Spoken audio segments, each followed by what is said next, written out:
Welcome to Let's Talk Passion and Purpose, the podcast where we explore the journeys of creators, leaders, and visionaries who've turned their passions into purpose. Join your host, Nicole Thomas, as we dive into inspiring stories, uncover strategies for success, and help you take the next step toward a life filled with meaning. Let's get started. Hey everyone, welcome back to another episode of Let's Talk Passion and Purpose with Nicole Thomas. I'm excited because this evening I'm here with Damien Cowger. Damien is an accomplished writer, editor, and proofreader with extensive experience in both creative and technical fields. With a sharp eye for detail, Damien has honed his skills in the publishing world, working on a diverse range of projects from fiction to academic manuscripts. As a dedicated editor, he offers services that help authors polish their work, ensuring clarity and precision in their writing. In addition to his editorial expertise, Damien is also a published author with a portfolio that spans across various genres and mediums. His passion for language and storytelling has earned him a reputation as a reliable and insightful collaborator. Whether helping others refine their voice, crafting his own narratives, Damien is committed to excellence in every word. His combination of creative insight and technical proficiency makes him a valuable asset to writers looking to elevate their work. Damien, welcome to the show. Thank you. Thank you. Oh, so to kick things off, can you tell us how you got started in writing and what initially drew you into the world of editing and storytelling? Okay, so yeah, those are two different stories separated by probably 25 years, I would guess. I think I came to writing in a very similar way that a lot of people do, where I started writing in fourth grade. Some sort of creative writing assignment. I can't remember what it was. I always remember that I wrote a little ghost story about a little boy ghost falling in love with a little girl ghost. I always remember that. I don't remember the details of it, but I remember that's what it was. That was just when I was starting to really have crushes on girls. And I have always been interested in writing horror ever since I was a little kid, but this was horror for a 10-year-old, I suppose. I was praised very early as a writer, so that's very formative in someone's life when someone praises you for something. I think a lot of people are musicians for the same reason. A lot of people are artists in different ways. And so anyway, I was praised really early and I kept at it. I kept writing, honestly, for that positive reinforcement that I got. I continued to do that. And editing, I didn't get into until I was in grad school. Okay. So this was 2009, 2010, I can't remember. There was a literary journal that my creative writing program had, and I applied to be one of the editors for the journal because I was a big fan of creative writing. Obviously, that's what my master's degree is in, creative writing and poetry, actually. And I applied to become their assistant editor, which was a grad school position. And it had never been given, as far as I know, it had never been given to a master's degree student before. It was always given to PhD students. But I interviewed well and I got the position. And so I got to get hands-on on the editing of the journal itself. The journal came out, or still comes out to this day, twice a year. So I learned and the journal is called New Ohio Review. So some people may be familiar with that journal. It's a fairly popular one. I learned from the head editors how to edit documents, how to work with people on improving their pieces. And this was poetry, fiction, and nonfiction. I got into freelance editing when I was still in the same position and somebody from the museum on campus was working on a journal article and she reached out to the journal to see if anybody would be willing to look at her journal article for pay. And I was like a starving grad student. So I was like, yes, I'll do that for pay. I'd be very happy to make some money. So that's how I got into that. And then they started passing my name around and I started getting different jobs. So those are the two ways I got into those two businesses, which I see as connected, but quite different. Yeah, yeah, I definitely see them as being connected. Thank you for sharing that information. So there are a couple of things that come up for me. So you have your master's in creative writing, Hmm. and you've been writing since a very young age. Ghost stories. I love that. I think it was Goosebumps. Was it Goosebumps when we were younger? Yeah. I Uh-huh. don't know. I just remember some kind of like ghost stories. But at what point, was there a pivotal moment when you realized, okay, I want to pursue an MFA in creative writing? Maybe we should take a step back.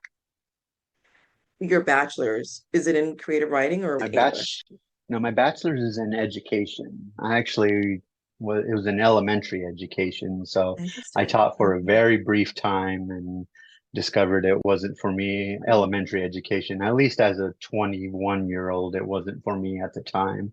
I eventually got into education in different avenues. But to your question of when was the pivotal moment I decided to get my master's degree?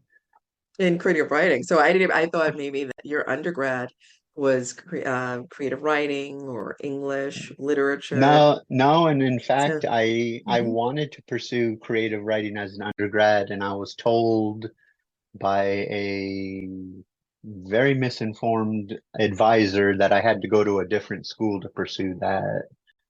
I should have been advised to get an English degree and then take creative writing classes and then try to get into a master's program. But I was told in my freshman year, like, oh, you can't do that here. So then I was like, okay, I better choose something. So and Mhm. my parents had encouraged me to get into education because when I was younger, I was pretty good with kids. But that pivotal moment, I think, is what you're getting at. Mhm. It's kind of twofold for me. My wife was in grad school. She was getting an MFA at the University of Alaska Fairbanks, and we were living in Fairbanks. Okay. And we went to a reading. I had always been a fiction writer, and we went to a reading, and it was multi-genre reading, so nonfiction, poetry, and fiction. And I was still a fiction writer, and there was a woman reading poetry about her childhood, and she was a Latina writer, and I'm Latino, and her poetry really resonated with me, and I was like, wow, you can write about those types of things. Mhm. And so I was really inspired by her, and I went home and I told my wife, I think I'm going to start trying to write poetry. I think Really? Okay. I would be Wow. interested in doing that. And so I had that in my head. And then the big pivotal moment for me to get my master's degree was we are still living in Fairbanks. I was working for a budget rent-a-car and I was a maintenance mechanic. And the colder it got, so this time of Mhm. year in Fairbanks, it can get down to 50 below zero. 50 Uh, below zero. And yeah, I'm if you crying now. can, It feels as if it's it, -10. yeah, if you can wrap your mind around that, it's extremely cold. And I was a maintenance mechanic, which meant the colder it got, the more I was outside getting cars started because a lot of people would come from out of town and not understand how to care for the car. All that to say, one of the things I had to do at that job was every morning I would clock in at 5:30 in the morning and I would have to go out into the fleet and start all the cars to get them warmed up. And there was one day I stepped out of a Ford Excursion, it's a giant SUV. It's super Mhm. high off the ground. I stepped down off of it onto the icy ground and I slipped My and goodness. I fell onto my back and I was looking up at the sky and I was like, I got to do something else. I can't do this. Like I need to pursue a stronger education. I need to get out of this job.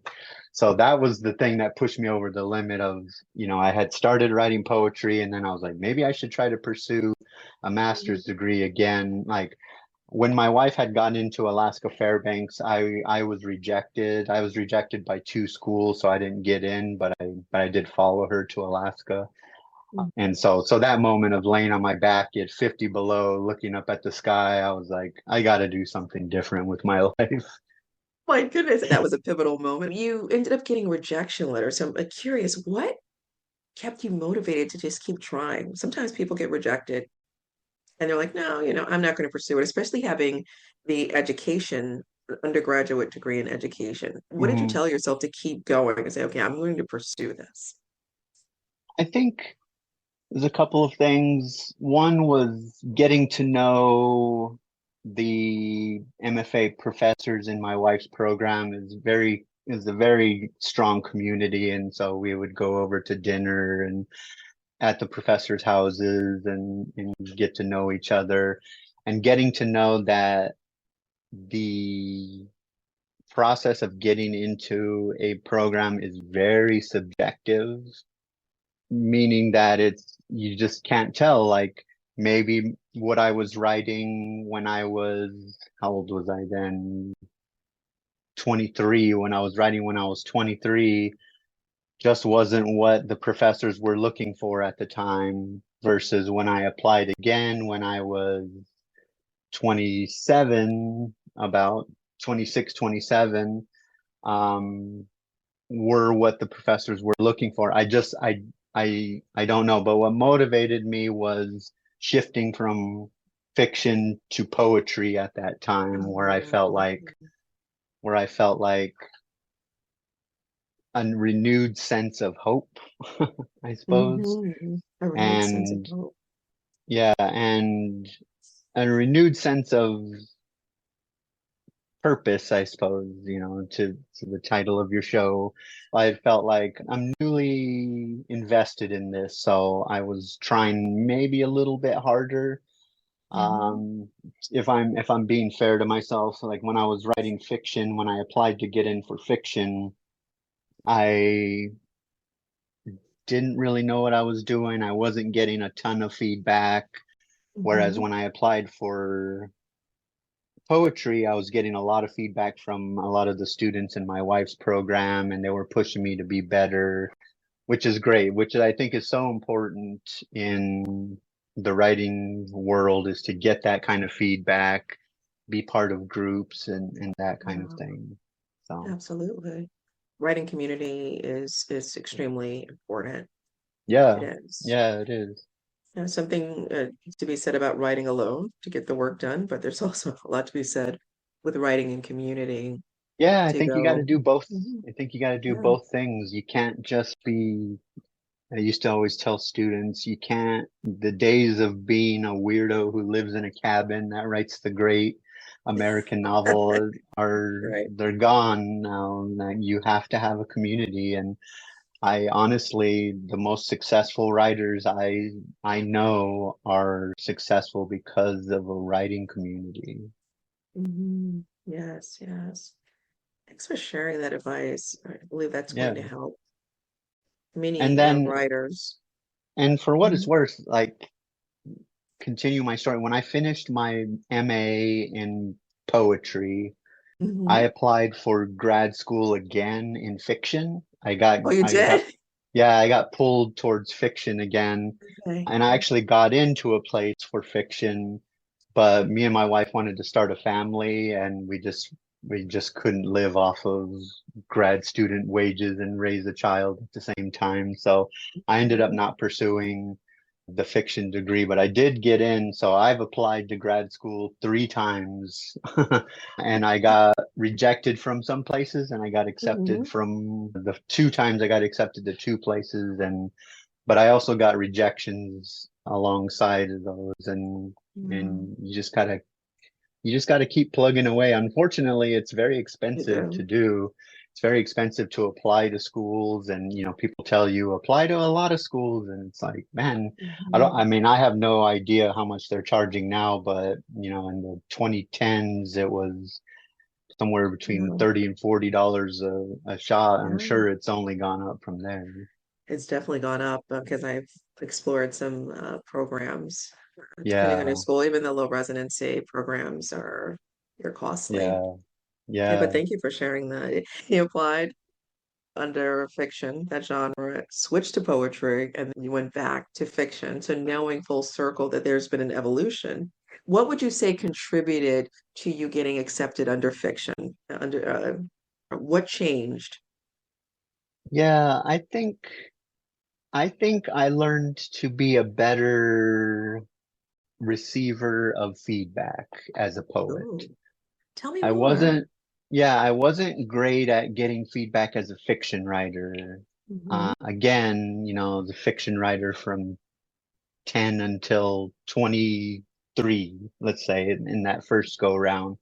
I was very immature, which I think a lot of writers often are, especially when you've come up and everyone's telling you that you're good.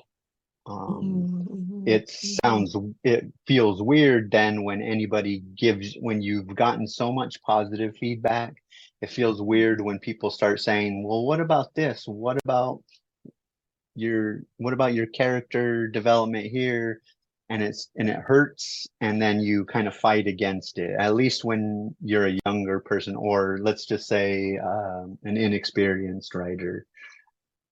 I For whatever reason, and I used to tell my wife this, for whatever reason, I was so much more open to getting feedback as a poet and not with my fiction. I would feel very defensive with my fiction, but with the poetry, it was so new to me at the time that I felt like, yeah, I don't know what I'm doing. With fiction, I felt like I knew what I was doing. I didn't though. I didn't know what I was doing.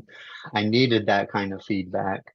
So learning how community works and learning how feedback benefits my writing helped me Hmm. to go back to fiction Hmm. after a few years taking a break from fiction and realizing, no, I have wonderful resources to get feedback. I should be leaning on them, and then therefore my fiction just got better because I got wonderful feedback from my wife. I got wonderful feedback from fellow writers. Yeah, that I learned patience essentially. Patience. And it sounds like a little bit of both patience and and being receptive to constructive criticism, constructive Hmm. feedback, Yeah, which is and that was important. it's Yeah. so crucial. It's so crucial to get Hmm. that constructive feedback. And you may not always agree with the constructive feedback. Hmm. It may not always fit in, but it's so important to get that point of view of here's what I'm saying, but here's how people are interpreting it. Is That's this important. is this working? Is this working the way I Mhm. need it to work? Yes, yes. It's such an important part because I read an article on writing. In this particular article, the author said, don't write to, to just get published. Write the story that you want to read. And I think that Mhm. when we write our stories, and that's when we become so protective. It's like, I'm writing this story for myself. But Yeah. then, as you said, we have to think about how this story is being interpreted. Mhm. How is our audience receiving that information? What advice do you have for writers who are struggling in this area of receiving feedback? Do you have any advice for them? Yeah, I mean, I think you got to kind of take a deep breath and just you got to try to find people you trust first of all. Find people that are encouraging and find Mhm. people who are going to give you feedback at the same time. It's very easy when you have friends who will tell you, good, this is good, this is good. And that's great. That's great for the ego, but it takes like a good friend, a special friend who will tell you, here's how I need to improve. I think that when you're getting feedback, you can get in control of the situation a little bit better by coming to the table with questions of how to improve your writing. So acknowledge that your ending may not be as strong as you think it should be. Acknowledge that your dialogue may not feel real. And you Mhm. can ask your readers, instead of saying, is this good? Ask them questions that will get you more than a yes or no answer. Ask them questions like that. Like, do my characters, when I use like a country slang for my character, does that make sense? And Mhm. be Mhm. prepared for them to say no. Um, Yes. if you say, is my ending falling flat, or is it a little on the nose, Or Mhm. does it feel kind of like a Deus ex machina situation where suddenly God came down and everything was okay? Mhm. Um, I think it's helpful you get in control a little bit. You get ahead of them by saying, "Hey, I know this isn't perfect. Here are the things I think are not perfect. What do you think?" And Mhm. you can kind of direct that conversation, but also try to be open. But um, yeah, your original question was how do you better prepare for that? I don't know. I think you've got to just learn to accept that that's super important. Mhm. Yeah. That's great advice. Just know it's important and then move forward with Yeah. that knowledge. You've worked across multiple genres and mediums. What usually sparks your inspiration? Do you find that different projects call for different sources of creativity? Yeah, I wonder, I think about this sometimes of why, I'll think why in January was I really gung ho about this one project and then why in March am Mhm. I so, I think what inspires me specifically, and I can only speak to me, is number one is reading. Reading other people's things. I think it's Mhm. important to, I think it's, we only have so much time on our hands to read things. But it's so important to read old things, but it's so important to read what's happening now. And I think people sometimes tend to do one or the other, where they're like, well, I just read classic literature. And, and there are very successful professors who teach 17th century British literature, and that's their whole thing. Mhm. Um, but they're probably going to write like 17th century British literature writers if they're writers themselves. But I think it's important to see what's going on nowadays also, so you can see what's being published, not just what's been published.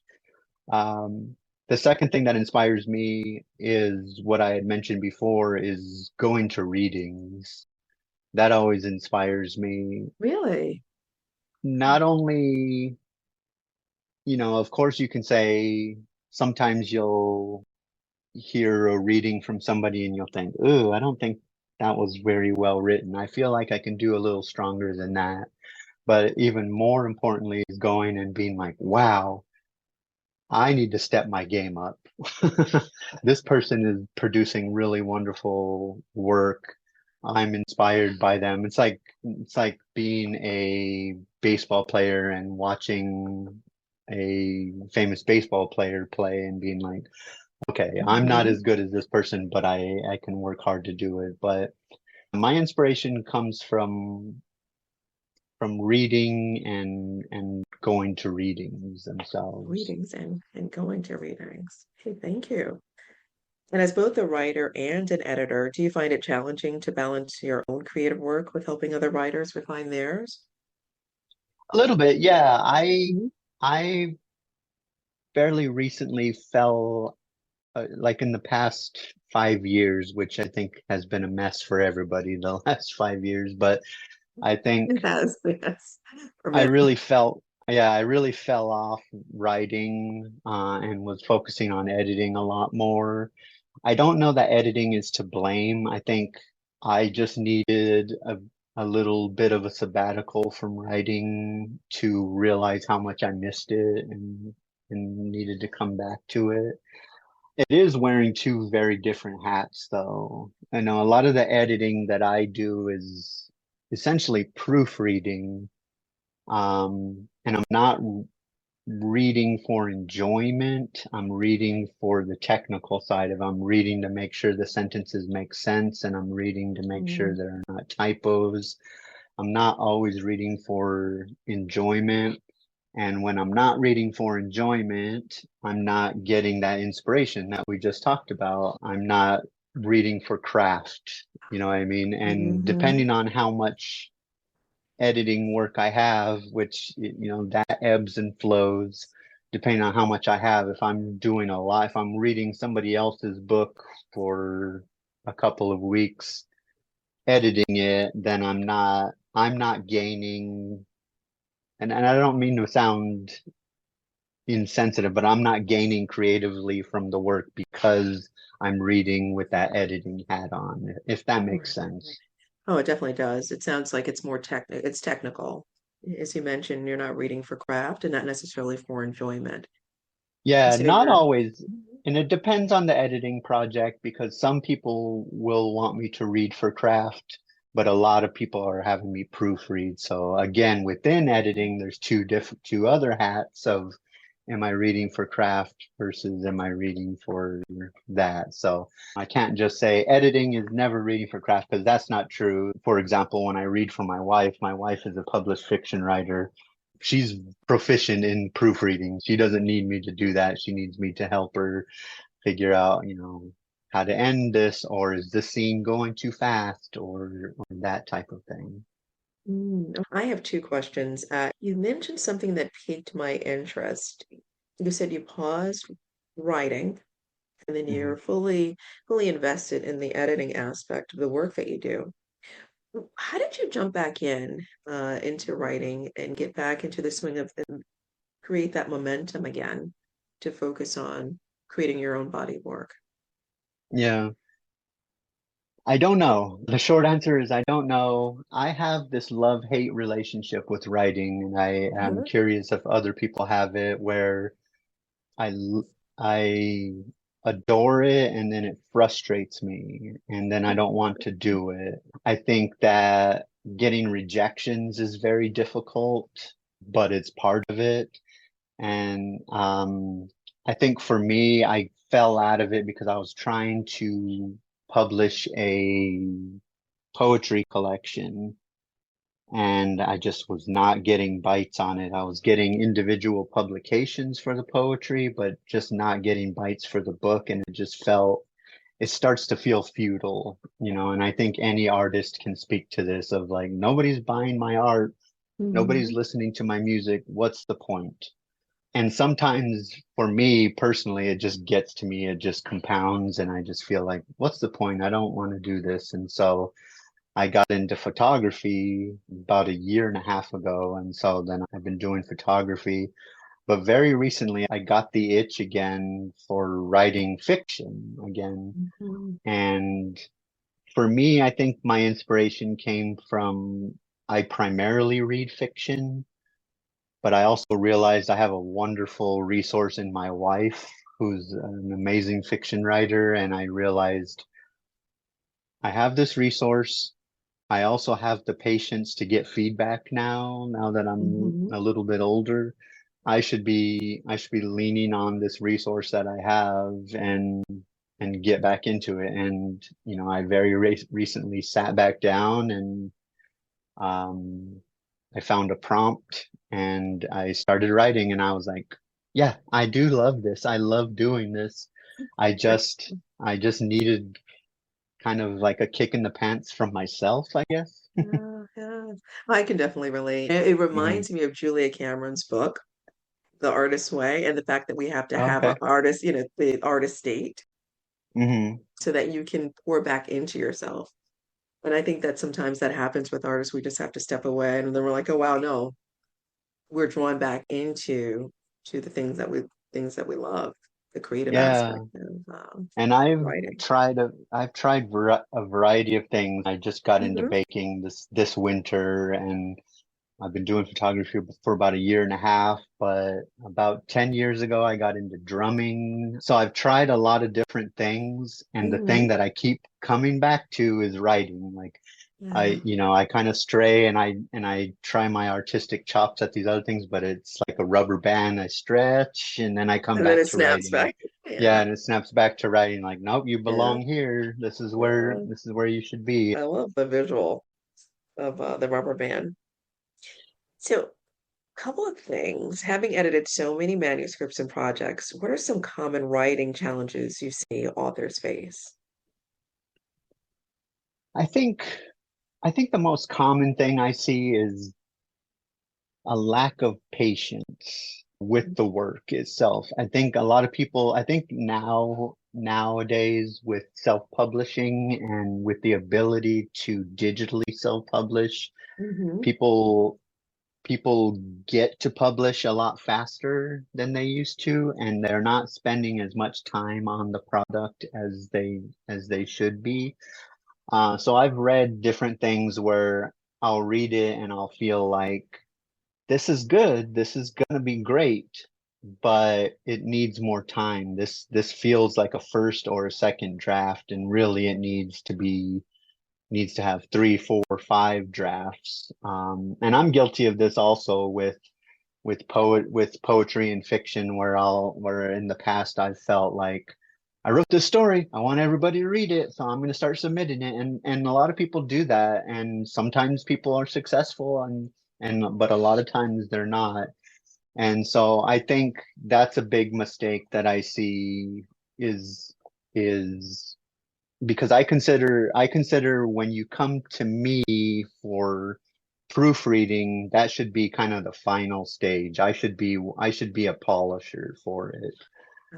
If you're coming to me for craft help, then yes, come early, come often, and I can give feedback and then bounce it back to you. You make those changes, then bounce it back to me, and then we can build it up a little bit. But for proofreading, that's where I see a lot of people where it's like I'm going to publish this in a month or two, and I'll feel like I don't really feel like this is ready. But a lot of people with the proofreading, they're not looking for that kind of feedback. So I think that's a patience thing, and it's hard. It's hard when you love your product, and it's hard Mhm. when you have people telling you it's good. And again, that's why I think that community is so important to be honest with you so you can put the best product forward. Yeah, yeah, I love that. Patience. I'm just thinking how everything you said resonated with me. We want our work to get out there. We want to push it out to the world when it's not ready. And so it's pacing. Yeah. And then that first draft, we think it's the final draft or the second draft. But I did hear you say the third draft and the fourth draft, Yeah. right? Yeah, To it's that's hmm so important to get those multiple drafts and get multiple eyes on it now. And hmm I think when I talk about writing with people, kind of the natural next question then is, when do I know it's ready? And I think Yes, that is there's no, the question. yeah, and there's no good answer to that other than you've ran it through your trusted colleagues and your writing community, and they start giving you superficial type things like, well, I thought you could use a better word than jump here, or you know what I mean, where it's like, okay, people are starting to be really nitpicky about just little things. I think this piece is probably okay. I think it's probably ready to go. So that's what I think when people are just grasping at straws to find things to tell you. And when you get to that point with those trusted colleagues where they say, I think this is good, I think you should start submitting it. Um, but you got to find that circle. You got to find that circle of people. Yeah, you definitely do. You definitely do. You mentioned the word month, right? And the fact that people trying to complete things in a month. How do you feel about deadlines? So writers sometimes they create these deadlines, maybe realistic or unrealistic. I'm going to write my book in 30 days. You even see it Mm, marketed on social media of mm. different websites. You have writing coaches saying, I can help you get your book published in 90 days, start to finish. What is your viewpoint on setting deadlines on finishing your book? I think it's I think it's complicated where I Mhm, think it's really good for a draft. So my wife's very effective in her writing by setting deadlines. But mhm. I think you've got to have, rather than have a hard straight line, you have to have a dotted line. You have to have a line where you can be like, okay, I didn't finish that book in a month. And, a lot of people do NaNoWriMo. Um, I didn't finish in a month.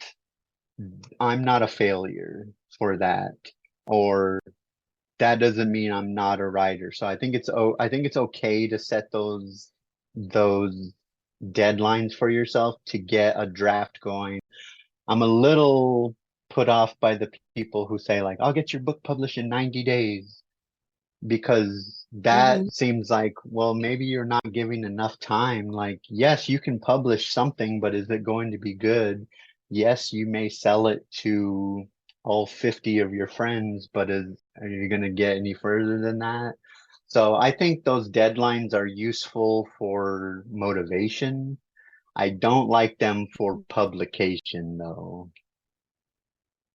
That makes sense. You've earned a reputation as an insightful collaborator. What's the key to building trust and maintaining strong working relationships with the authors you work with? That's a tough question. I think that you have to have a certain tact with people in being honest with them.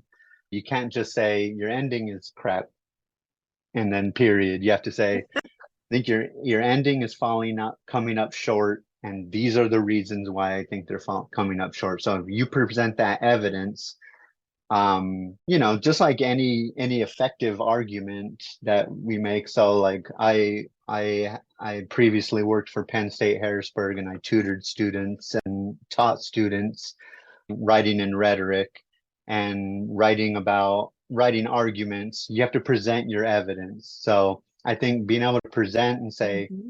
this is problematic, and I'll tell you why. I think that goes a long way. I think also you can kind of do the compliment sandwich where you say a little something nice, you give a little bit of criticism, you say something nice, Mhm. so that you're showing that you're not just a stern,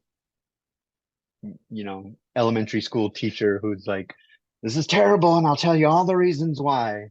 You know, Mhm. I have a friend who had an MFA teacher who was very stern, and the nicest thing he ever told my friend was, I didn't hate it. So I strive to not be like that, but to encourage, but also present evidence of why I think that things need to be changed. Mhm. The funny thing is, when you were speaking about this stern teacher, I thought about the red pen. Oh yeah. Right. Yes. If you present your work, your manuscript is there, and it comes back with all the red ink, like it's bleeding. Uh-huh. You're like, oh no, I cannot Yeah. do this anymore. And then that doubt creeps in. Uh, Yeah. And mhm, for me, I feel like I instill trust by meeting with the people, like whether it's on Zoom or in person, or talking to my wife. I don't I don't like to just make notes on the paper because of that red ink mentality. I don't like to be like, even in positive notes, it feels cold. But if I can meet with somebody mhm, and say, "Oh man, this story is really going places. There's a couple of hiccups in the middle I wanted to talk to you about, but I like what's happening." I think that's so important. Just like text messaging somebody, it's way better to be able to be like, "Look at my face. I'm being mhm, sincere." Just, you know what I mean? So I think that's mhm. important in instilling trust. Yes, yes, it is. Thank you for that information.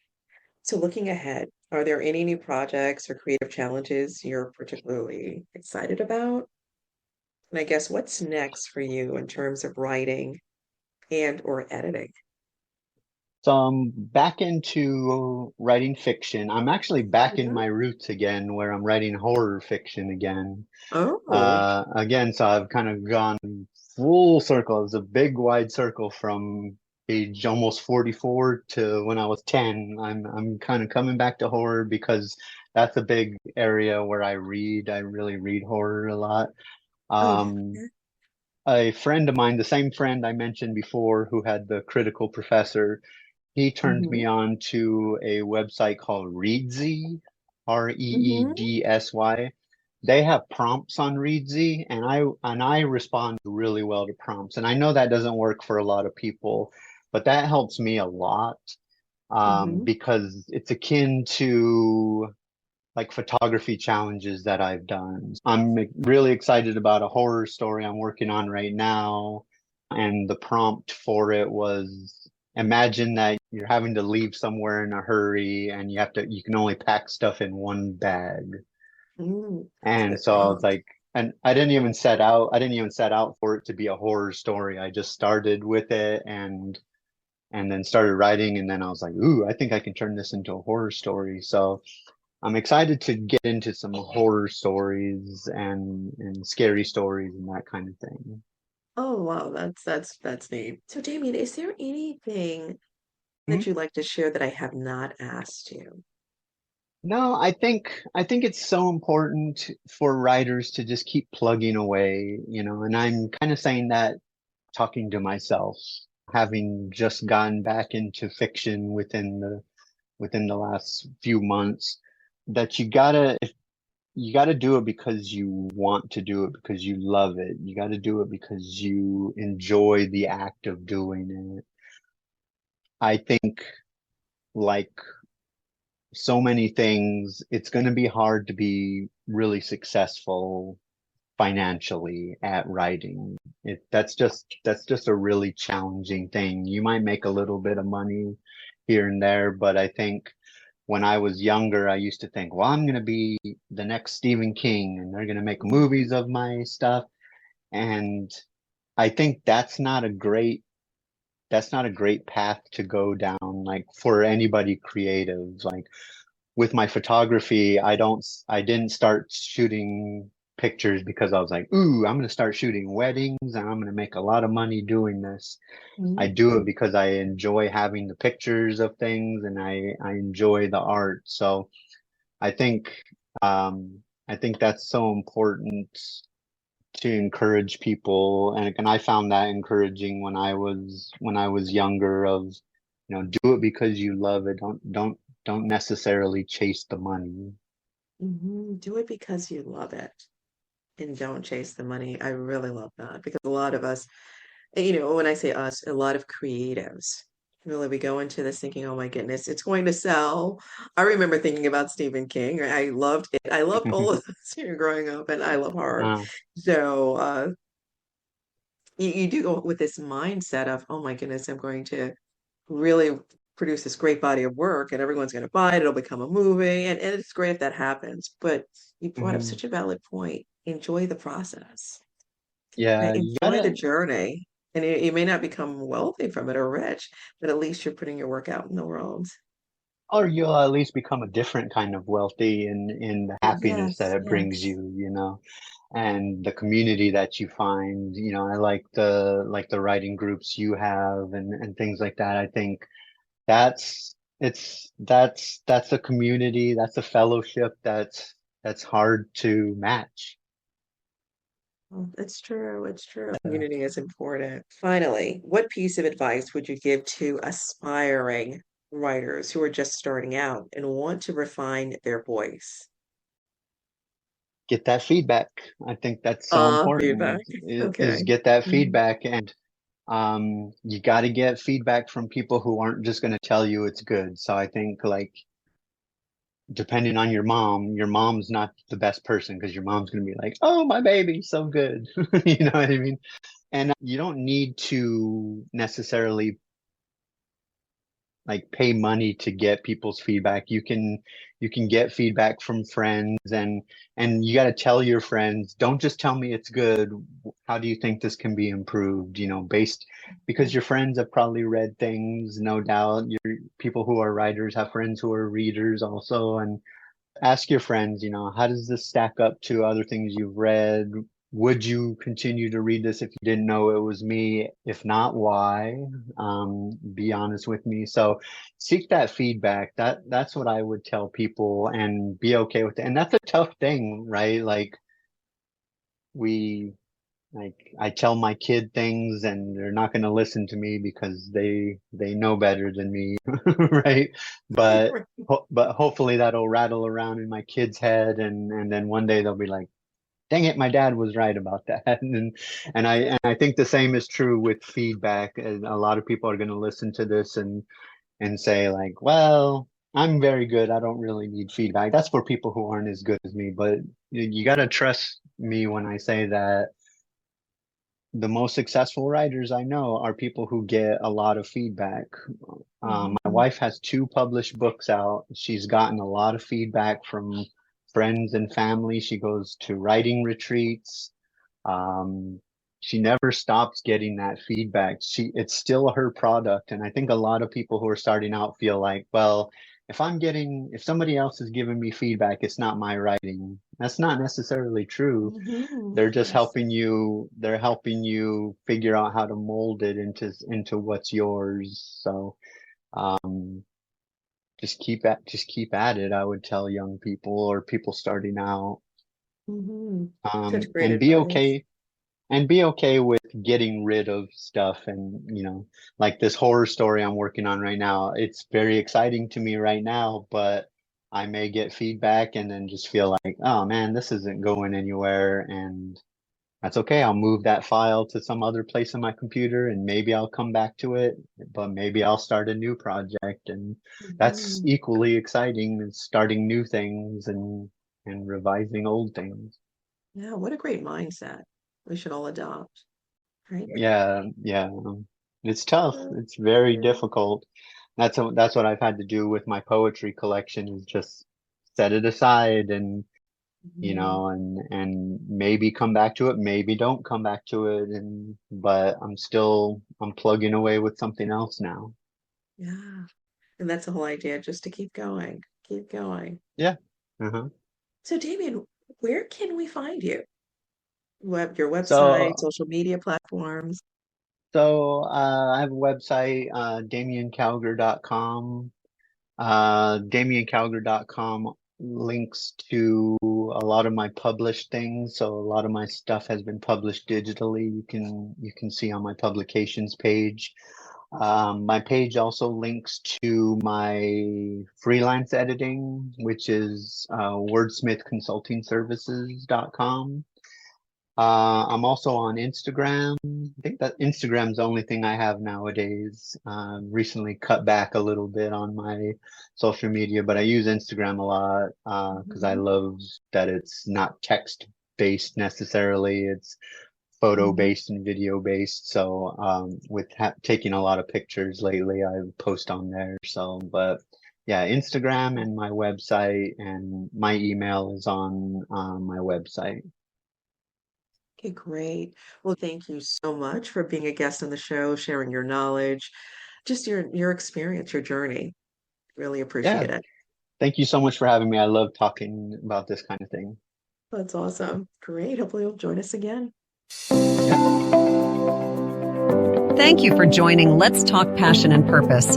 I hope you're leaving inspired and ready to elevate your journey. Remember to subscribe, rate, and share if you enjoyed today's episode. Stay connected, follow your passion, live purposefully, and we'll see you next time.